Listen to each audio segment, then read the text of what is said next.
the leader of the Green Party of Canada, Elizabeth May.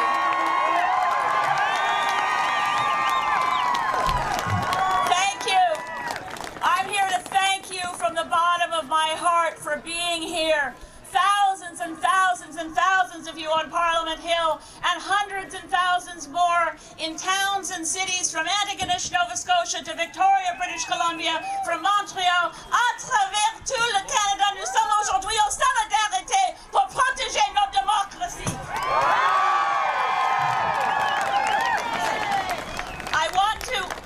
I want to talk a little bit about the fact that we gathered here, opposition members of Parliament and Canadians who wanted to protect democracy in December 2008.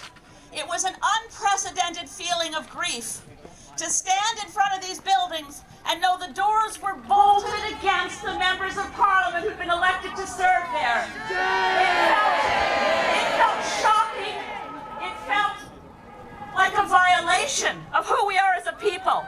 And I never imagined in December 2008 that we would stand here together, because in the dying days of December 2009, Mr. Harper would do it again and shut down Parliament and shut down democracy. And with what excuse this time? Last time he held up the great threat to democracy. You remember that threat? It was called cooperation. Oh, no, not cooperation. That was the excuse for bolting the doors of Parliament within days of an election. When I wrote my last book, I searched and I researched to find if there was any precedent in a Westminster parliamentary democracy of a Prime Minister shutting down Parliament within days of an election to avoid a confidence vote he knew he would lose. I could find no precedent.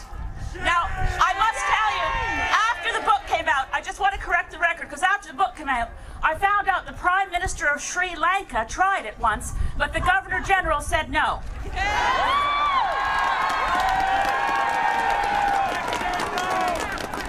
This time, Mr. Harper chose to shut down Parliament with the flimsiest of unbelievable excuses, which he didn't have the decency to proffer himself.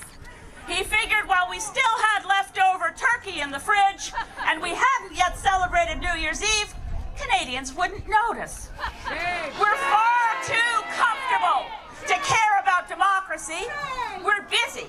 So he sent Dimitri Sudas out, his press secretary, whom I'd last seen eviscerating environmentalists in Copenhagen.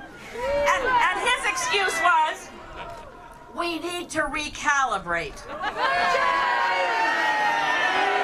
Mr. Harper's next excuse was, it might not be good for the markets.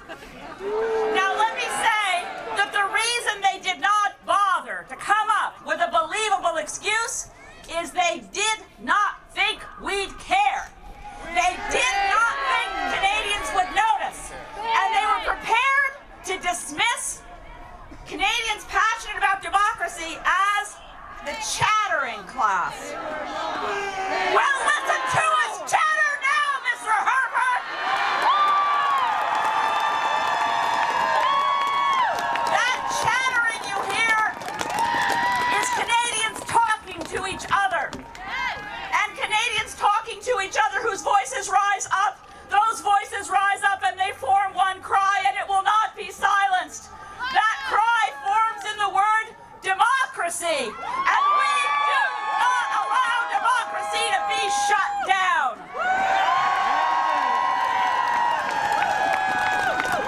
Tout le monde ensemble, en solidarité.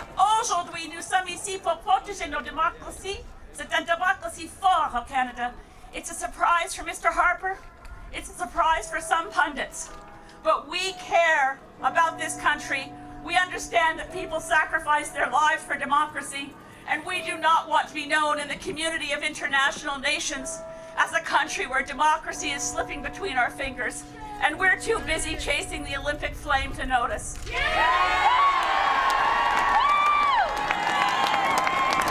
another flame that was lit in Greece, and that's the flame of democracy. And you cannot silence our voices, Mr. Harper. You cannot douse that centennial flame. You cannot shut down the voice and the will of Canadians united. united to restore real democracy to this country, proportional representation,